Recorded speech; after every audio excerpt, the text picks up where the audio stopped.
Hi guys, आज हम बात करते हैं लोकसभा में चर्चित हुए एक बिल के बारे में जो एमपीज एमएलएज के रिगार्डिंग है। पहले क्या होता था कि जब तक कोई भी एमपीज एमएलएज जो है कन्विक्शन नहीं होती थी, तब तक वो अपने रोल पर कार्यरत रहते थे। बट अब इस केस में क्या है, नॉट ओनली एमपीज और एमएलए, अब मिनिस्टर्स को भी इंक्लूड कर लिया, चाहे वो सीएम है, चाहे वो पीएम है, चाहे वो कैबिनेट मिनिस्टर्स हैं, उनके ऊपर भी ये लॉ है और ये बिल जो है वो लागू होगा।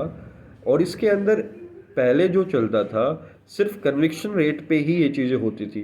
अगर कोई एक्यूज है, वो कन्विक्ट हो गया है, तो उसके बाद ही उसके ऊपर कार्रवाई की जाती थी।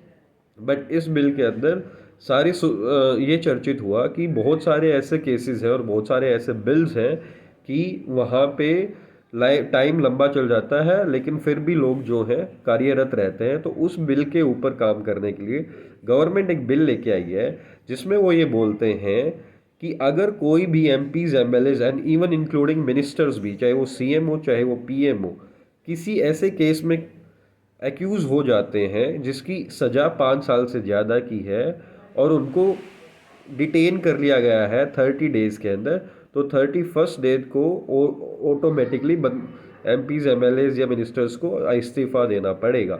अगर इस्तीफ़ा नहीं देते हैं तो उनको सिस्टम ऑटोमेटिकली रिमूव कर देगा।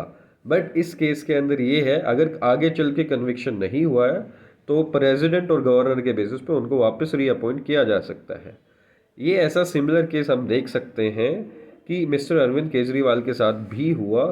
पहले ये चीज़ें चल रही थी कि उनको हटा दे, बट वो लॉ के अंदर था नहीं, तो इसलिए उनको हटाया नहीं जा रहा था। बाद में उन्होंने अपने आप ही ऑटोमेटिकली ले लिया था। बट आप इसके व्यूज़, इसके बारे में बताएं, इस बिल के बारे में आपके क्या व्यूज़ हैं। पहला पॉइंट तो ये है, जो प्रो इस बिल के हैं वो तो ये हैं कि भाई सिस्टम जो है, पॉलिटिकल सिस्टम जो है, उसमें क्लियरेंस चीज़ें आ जाएंगी।